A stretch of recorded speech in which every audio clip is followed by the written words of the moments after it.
Well, today we're going to come to the end of this conversation about elders, and it's no longer about their compensation, but it's really a much more common, a bigger problem that we often find in the church, and that's accusations against elders. And it's interesting because the Bible very clearly says, that you should not receive any kind of accusation except for two or three witnesses.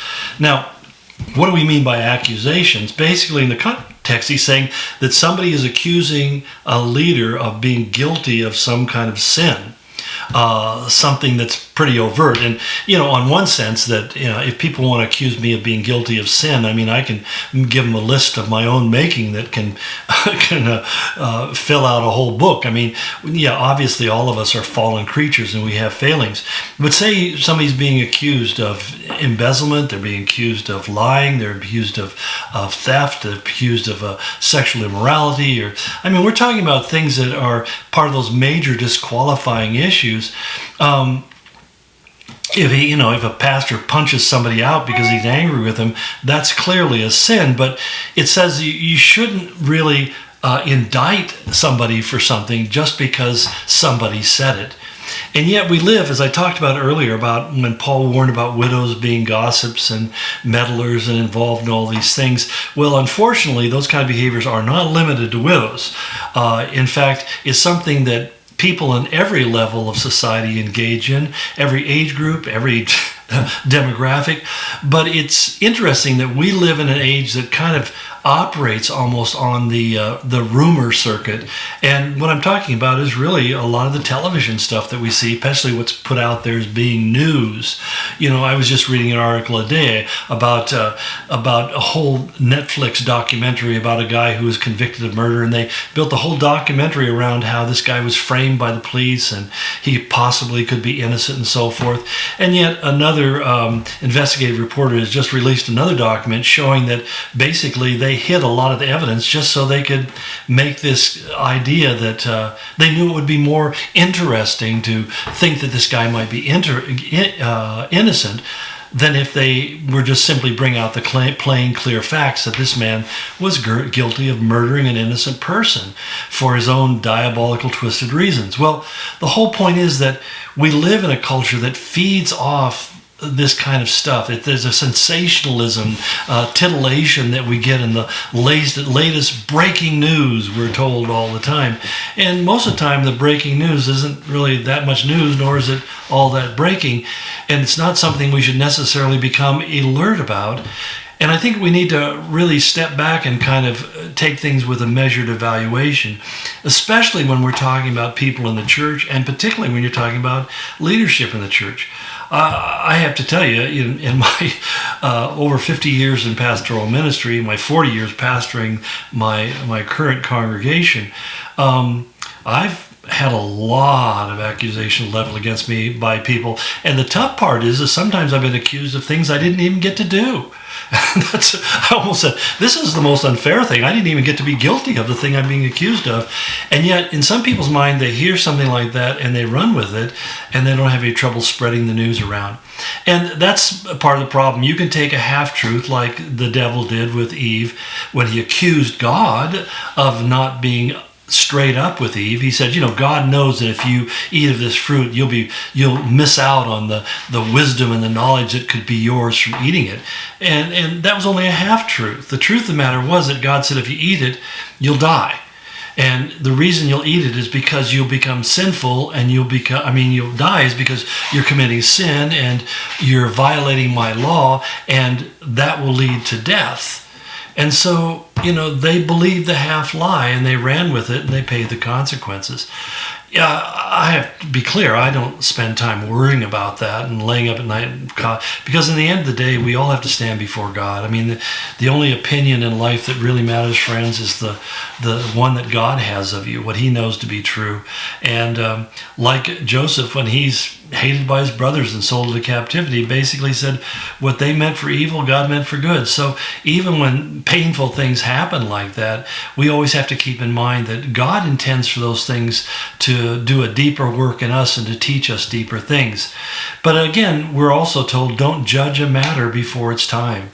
And so we live in a very interesting age, a very litigious age where people are making accusations, they're suing people, they're going to court, all sorts of things are said, and they know that the darker picture they can paint of the other party, the better likely are they persuade to get a ruling in their favor, and on it goes. But Paul says, don't do that. Because, it falls into the principle where Jesus said, smite the shepherd and scatter the flock. I just wonder how many people have been disillusioned because they were heard an accusation against the leader. And whether it was true or not had never got a chance to even be found. They didn't stick around. They just ran because they took it to heart and they became bitter and resentful in their hearts and so forth and so on. It's really a kind of an evil, wicked thing. And that's why when we talked before about, when I was talking about the widows, about the issue of slander, the idea of an accusation, it has to bring about a corrective, an improvement in behavior, not simply just to besmirch somebody's name or reputation or to tear them down. Because that's essentially the devil's work. That's his process, where he wants to destroy people and put them into place. And I hate to say it, that even within the church, there's a lot of people who are carrying bitterness and resentment in their heart, and they just really want to destroy other people.